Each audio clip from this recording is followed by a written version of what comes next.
अगला अगला क्वेश्चन दिया हुआ है, मेढक किस वर्ग का जंतु है? 24 का जो आंसर हो जाएगा बताइए। मेढक जो है किस वर्ग का जंतु है? तो ये मेढक जो है एम्फीबिया के अंतर्गत आता है। ठीक, मेढक जो है एम्फीबिया वर्ग के अंतर्गत आता है। तो 24 का आंसर हो जाएगा जो क्या हो जाएगा, बी द राइट आंसर। अगला 25वां कह रहा है कि स्तनधारियों का हृदय कितने कोष्ठक का होता है? मतलब जिसमें छाती पाया जाता है उसका जो हृदय का जो कोष्ठों की संख्या हो जाता है कितना होता है स्तनधारियों में? तो मानव भी उसी में आता है। तो मानव में इसको वेश्म भी कहा जाता है। कोष्ठ को 10 क्लास में पढ़ी होंगी। मानव में वेश्मों की संख्या, कोष्ठों की संख्या जो है 4 पाया जाता है। ठीक, अगला क्वेश्चन देखते हैं 26वां क्वेश्चन।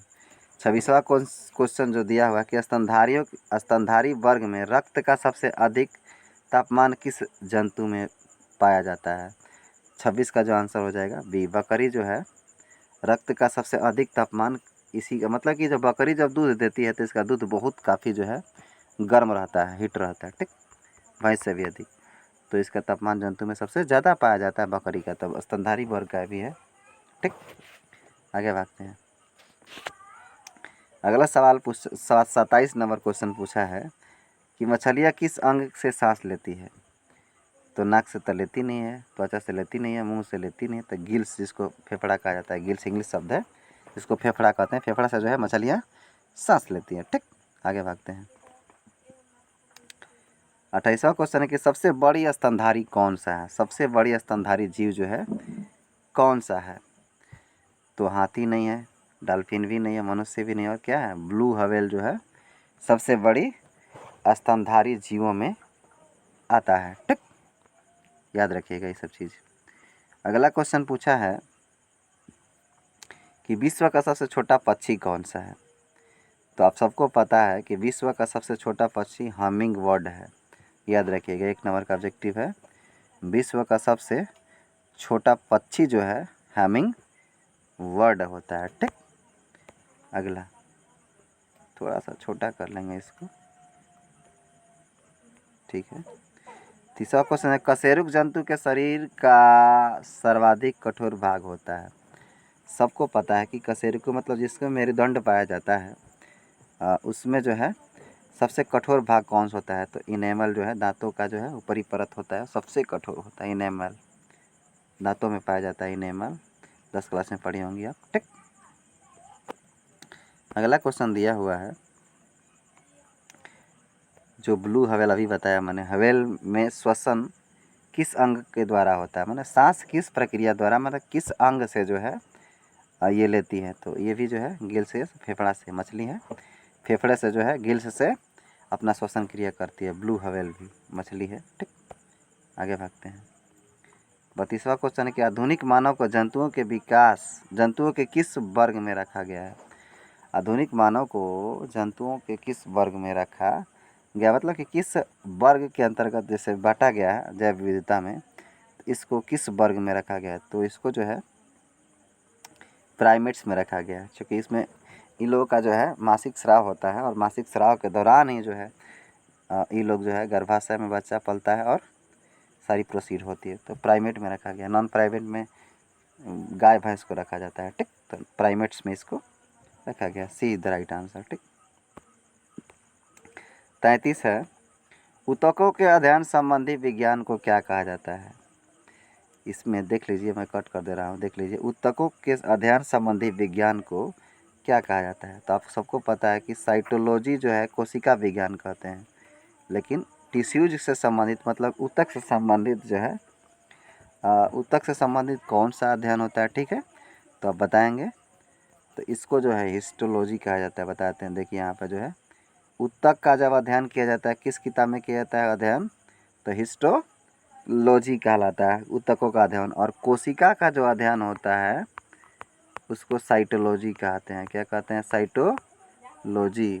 ठीक, याद रखिएगा, ऊतक का अध्ययन हिस्टोलॉजी में, कोशिका का अध्ययन साइटोलॉजी में। 2 चीज़ें याद रखिएगा। ठीक,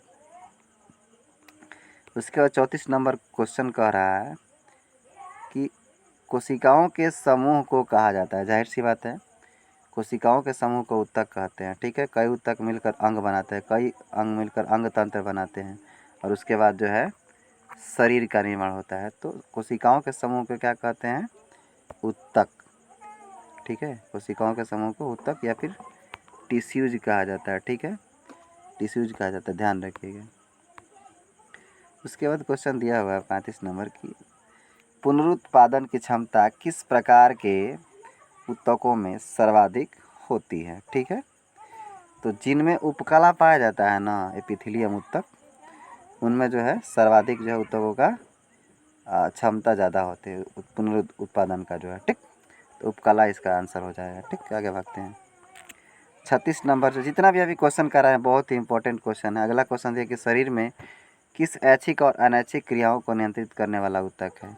इसमें कौन सा ऊतक है जो ऐच्छिक और अनैच्छिक? ऐच्छिक का मतलब जो अपने इच्छा के अनुसार हम लोग कर सकते हैं, अनैच्छिक का मतलब जिससे हमारे हिसाब से नहीं होता, जैसे कि हम लोग अपने छींक को नहीं रोक सकते हैं। ठीक है, इसको अनैच्छिक क्रिया कहते हैं। ठीक, तो दोनों क्रियाओं को नियंत्रित करने वाला ऊतक शरीर में कौन सा है? तो इसका जो आंसर हो जाएगा तंत्रिका ऊतक। तंत्रिका कोशिका कह लीजिए या फिर ऊतक कह लीजिए, जो भी हो, तंत्रिका ऊतक जो है ये जो है इसको कंट्रोल करती है, अनैच्छिक क्रियाओं को और ऐच्छिक क्रिया दोनों को ही। ठीक, तंत्रिका ऊतक याद रखिएगा, 10वीं क्लास में सब पढ़ना है। ठीक, आगे भागते हैं। अगला क्वेश्चन है कि रक्त किस प्रकार का ऊतक है? रक्त जो है किस प्रकार का ऊतक है? तो इसका जो आंसर हो जाएगा तरल संयोजी ऊतक। तो मतलब टिश्यूज जो है ये ब्लड जो है, ब्लड रुधिर भी इसको कहा जाता है, रक्त भी कहा जाता है, खून भी कहा जाता है, लहू भी कहा जाता है। ये जो है तरल संयोजी ऊतक होता है, लेकिन यहाँ पे संयोजी दिया हुआ है इसीलिए इसका जो आंसर हो जाएगा संयोगी, मतलब संजोग करके रखता है। ठीक, याद रखिएगा। उसके बाद 38 नंबर क्वेश्चन है, 38 नंबर के आरेखित पेशी ऊतक कहाँ पाए जाते हैं? जो आरेखित पेशी का मतलब जिस पे चिन्ह खचा हुआ ऐसे ऐसे ऐसे ऐसे ऐसे ऐसे जो है बना कर दिया रहता है, उसमें आरेखित पेशी जो है कहाँ पाया जाता है? ठीक है, इसका जो आंसर हो जाएगा बी हो जाएगा, अमाशय में। अमाशय में जहाँ से आग उत्पन्न होता है, अग्निरस उत्पन्न होती है हमारे शरीर में, वहाँ पे आरेखित पेशी ऊतक पाए जाते हैं, ध्यान रखिएगा। ठीक, आगे भागते हैं। अगला क्वेश्चन दिया है कि निम्न में संयोजी ऊतक के उदाहरण है। जो संयोजी ऊतक होते हैं जैसे कि ब्लड संयोजी ऊतक अंतर्गत आता है, तो इसमें कौन से संयोजी ऊतक के एक जो है उदाहरण आपको मिल जाएंगे? तो इसका जो है लिम्फ भी हो जाएगा, हड्डियाँ भी हो जाएगा, प्रोटीन भी हो जाएगा, तो इनमें से सभी जो है संयोजी ऊतक के ही उदाहरण है। आगे भागते हैं। ठीक, उसके 40 नंबर क्वेश्चन है कि संकुचनशील ऊतक के नाम से जाना जाता है कौन? किसको संकुचनशील जो है ऊतक से नाम से जाना जाता है? तो पेशी ऊतक जो है संकुचनशील जो है ऊतक के नाम से जाना जाता है, क्योंकि वो संकोचित होता रहता है, ध्यान रखिएगा इस चीज़ को। ठीक, आगे भागते हैं। जिस क्वेश्चन में डाउट लगे थोड़ा फ़ोन करके पूछ लीजिएगा। ठीक है, अगला क्वेश्चन है चेतना ऊतक किस प्रकार के ऊतक को कहते हैं? चेतना ऊतक का मतलब कि चेतने के लिए किसी काम को या फिर किसी चीज़ों को अलर्ट रखने के लिए जो है किस प्रकार के ऊतक को कहते हैं? तो इसका जो आंसर हो जाएगा तंत्रिका ऊतक ही। यही तंत्रिका ऊतक माइंड में सब जुड़ी हुई है, तो तंत्रिका ऊतक को ही चेतना ऊतक के नाम से भी जाना जाता है, ध्यान रखिएगा। ठीक, उसके बाद जो 42 नंबर है, 42 नंबर क्वेश्चन है कि हीमोग्लोबिन पाया जाता है। हीमोग्लोबिन किस में पाया जाता है भैया? आप सबको पता है हीमोग्लोबिन पाया जाता है, देखिए ये जो होता है श्वेत रक्त कण, इसको कहते हैं WBC। ठीक, और ये होता है RBC, red blood crop cells, RBC। तो RBC में जो है हीमोग्लोबिन पाया जाता है। हीमोग्लोबिन के कारण ही खून का जो है रंग लाल होता है। तो लाल किसका है? तो लाल जिसमें लगा वही होगा। 42 का जो आंसर हो जाएगा B is the right answer. ठीक, आगे भागते हैं।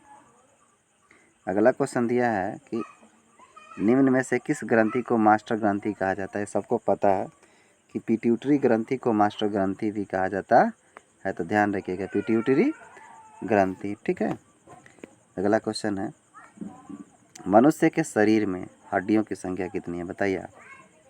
मनुष्य के शरीर में हड्डियों की संख्या जो है 206 है वर्तमान में।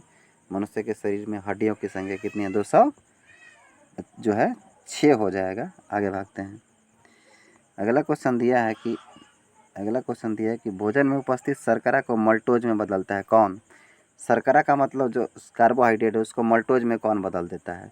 तो ये जो टाइलिन हम लोग का लार में पाया जाता है जो एंजाइम, उसी के उपस्थिति में जो है मल्टोज में बदला देता है शर्करा को भोजन में। ठीक, भोजन को जो है शर्करा, भोजन में उपस्थित शर्करा को मतलब कार्बोहाइड्रेट को जो है मल्टोज में बदल देता है कौन? Ptyalin hormone. टाइलिन जो है एंजाइम है, एक तरह का हार्मोन कहा गया। ठीक, तो थोड़ा ध्यान रखिएगा इसको। ठीक, ये बहुत ही ज़रूरी है। अगला भागते हैं 46। 46 क्वेश्चन कह रहा है कि भोजन का अवशोषण शरीर के किस अंग में होता है? भोजन का जो पाचन और बढ़िया से होता है, माने बहुत बेहतरीन तरीक़ा से किस में होता है? तो भोजन का पाचन सबको पता है कि छोटी आंत में होता है, और बड़ी आंत में जो पानी का पाचन होता है। यकृत एक लीवर को कहता है, ग्रास नली जो है जो लेकर भोजन को आता है। तो इसका जो आंसर हो जाएगा छोटी आंत, इसी को स्टमक भी कहा जाता है, ध्यान रखिएगा। 46 का आंसर सी होगा। ठीक, 47 है कि मानव शरीर की सबसे बड़ी ग्रंथि कौन सी है? तो इसका भी आप लोग बताइए, मानव शरीर की सबसे बड़ी ग्रंथि कौन सी है? तो लीवर जो है सबसे बड़ी ग्रंथियों में से एक होती है। ठीक ना, लीवर जो है मानव शरीर की सबसे बड़ी, लीवर या किरीटी इसी को कहा जाता है, इंग्लिश में लीवर कहा जाता है। ठीक, 48 क्वेश्चन की तरफ भागते हैं। निम्न में इंसुलिन की कमी से कौन से उत्पन्न, निम्नलिखित में निम्न में इंसुलिन की कमी से उत्पन्न होने वाला रोग कौन सा है? तो इंसुलिन जो है सबको पता है कि डायबिटीज़ और दामा नहीं होगा, डायबिटीज़ जो है जिसको चीनियावा रोग या शुगर कहते हैं, डायबिटीज़ चीनी के पाचन, इंसुलिन जो है चीनी के पाचन में जो है सहायक होता है। ठीक है, तो जब इंसुलिन की कमी हो जाती है तो एक रोग उत्पन्न होता है जिसको डायबिटीज़ शुगर कहते हैं, या फिर मधुमेह रोग भी इसको कहा जाता है, याद रखिएगा। ठीक, 49 नंबर क्वेश्चन देखते हैं। निम्न में से कौन सा पोषक पदार्थ शरीर को त्वरित ऊर्जा प्रदान करता है? ठीक है, जो कौन सा पोषक पदार्थ है, जितना आपको दिया गया सब पोषक पदार्थ हैं, लेकिन शरीर को त्वरित ऊर्जा सबसे ज़्यादा कौन देता है? प्रोटीन देता है, विटामिन देता है, वसा या फिर कार्बोहाइड्रेट देता है? ठीक है, तो बताइए आंसर, मैं बता रहा हूँ। कार्बोहाइड्रेट जो है, जिसको कार्बोहाइड्रेट युक्त जो भी पोषक पदार्थ है उसको लेने के बाद त्वरित ऊर्जा मतलब ज़्यादा मात्रा में ऊर्जा उत्पन्न होता है और शरीर को लाभ मिलता है। ठीक है, और अंत सवाल देखेंगे 50 नंबर क्वेश्चन जो है, शरीर में गैसों का विनिमय किस अंग में होता है? गैसों का जो शरीर में हमारा विनिमय होता है, मतलब एक स्थान से दूसरे स्थान तक जो जाता है, उसको जो है कौन जो है मैनेज करता है, देखते हैं। ठीक है, तो इसका जो आंसर होगा बताइए आप लोग, शरीर में गैसों का विनिमय कौन करता है? तो फेफड़ा करता है। ठीक है, फेफड़ा पंपिंग करता है, तो कभी आता है और जाता है, आता है और जाता है, इसी को धक धक मारता है। ठीक, और भी जितना बुझा रहा है क्वेश्चन देख लेते हैं। वृक्क की कार्यात्मक इकाई क्या है? ठीक है, वृक्क की संरचनात्मक और क्रियात्मक इकाई जो होती है नेफ्रॉन होता है, और ये न्यूरॉन जो होता है तंत्रिका कोशिका का इकाई होता है। ठीक, तो इसका जो आंसर हो जाएगा नेफ्रॉन जो है वृक्क से संबंधित, किडनी से संबंधित है नेफ्रॉन। ठीक है, आगे भागते हैं। अगला क्वेश्चन दिया है 52 नंबर कि नाइट्रोजनी उत्सर्जी पदार्थों में सबसे अधिक मात्रा में पाया, नाइट्रोजनी उत्सर्जी, नाइट्रोजनी का मतलब जिस वैसा उत्सर्जी पदार्थ मतलब ऐसा फालतू पदार्थ जो नाइट्रोजन की मात्रा उसमें हो, तो सबसे अधिक मात्रा में पाया जाता है क्या? नाइट्रोजनी उत्सर्जी पदार्थों में सबसे अधिक मात्रा में क्या पाया जाता है, बताइए आप लोग? तो यूरिया की मात्रा सबसे ज़्यादा पाया जाता है। हम लोग जिससे पेशाब वसाब करते हैं उसमें यूरिया की मात्रा सबसे ज़्यादा होती है। ठीक, 53 नंबर क्वेश्चन देखते हैं। मानव शरीर में पिट्यूटरी ग्रंथि स्थित होता है, कहाँ होता है भैया? पिट्यूटरी ग्रंथि या फिर या फिर मास्टर ग्रंथि भी, मास्टर ग्रंथि के नाम से भी इसको जाना जाता है। पिट्यूटरी ग्रंथि को ये कहाँ पाई जाती है, इसी के बारे में पूछ रहा है। तो इसका जो मस्तिष्क है, माइंड है, उसी में पाया जाता है पिट्यूटरी ग्रंथि। ठीक, 54 नंबर क्वेश्चन देखते हैं। आँख में किस भाग के नष्ट होने पर आँखों की रोशनी समाप्त हो जाती है? आँख में ऐसा क्या चीज़ है जिसमें ख़त्म हो जाता है, फिर मतलब उसका नाश हो जाता है, तो रोशनी जो आँखों की रोशनी जो होती है ख़त्म हो जाती है। ठीक है, इसका जो आंसर हो जाएगा सी, कार्निया जो है हमारे शरीर में रही रहेगा तो उसकी आँखों की रोशनी ख़त्म हो जाती है। ठीक, आगे भागते हैं। 55 नंबर क्वेश्चन, ये थोड़ा बड़ा है, बड़ा लिखा है। लाल रक्त कण का निर्माण कहाँ होता है, ये सवाल पूछा है। ठीक है, लाल रक्त कण का निर्माण कहाँ होता है, ये सवाल आपसे पूछ रहा है। तो लाल रक्त कण का निर्माण लाल अस्थि मज्जा में होता है, ध्यान रखिएगा। लाल रक्त कण उसी को कहते हैं, आरबीसी को कहते हैं, आरबीसी भी कभी कभी लिख पूछ देगा।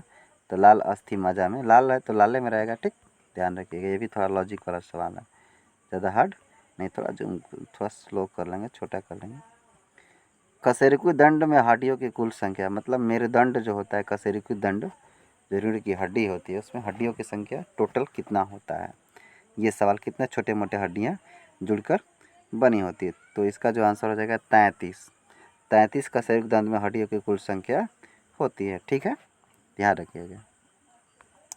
उसके बाद 57 नंबर क्वेश्चन दिया कि शरीर की सबसे बड़ी लंबी हड्डी है, शरीर की सबसे बड़ी लंबी हड्डी है, तो बताना है आपको। तो इसका जो आंसर है फीमर, जो है शरीर की जो सबसे लंबी हड्डी। फीमर पाया कहाँ जाता है, तो जांघ की जो हड्डी होती है, जांघ में, इसी को फीमर कहा जाता है, उस हड्डी को। सबसे शरीर की सबसे लंबी हड्डी है, लंबा, ठीक है, याद रखिएगा। अगला क्वेश्चन है कि मानव शरीर में रक्त कहाँ शुद्ध होता है। तो सबको पता है मानव जो है शरीर में जो है रक्त कहाँ शुद्ध होता है, तो सबको पता है कि किडनी जो है रक्त को साफ करती है, जिसको ब्रिक भी कहा जाता है विज्ञान की भाषा में, ठीक है। तो रक्त कहाँ शुद्ध होता है, तो ब्रिक में, जिसमें किडनी भी कहा जाता है, ठीक। 59 नंबर क्वेश्चन देखेंगे।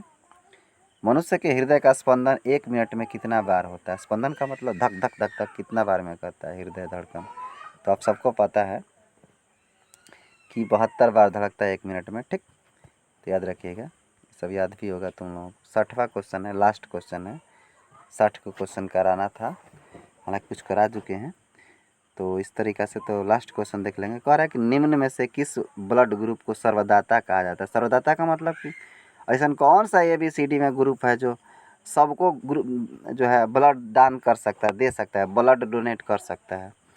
तो आप लोगों का जो इसका जो आंसर हो जाएगा डी, ओ जो है, आप देख लीजिए, ओ जो है इसको सर्वदाता समूह में रखा गया है। ओ जो है सबको दे सकता है, ठीक है, और AB जो है सबको सबसे ले सकता है, ठीक ना। ओ किसी को भी ब्लड अपना डोनेट कर सकता है, जिसका ब्लड ग्रुप ओ होगा वो सबको दान दे सकता है। तो वीडियो कैसा लगा मुझे ज़रूर बताइएगा, बहुत मेहनत से बन रहा है वीडियो। धन्यवाद।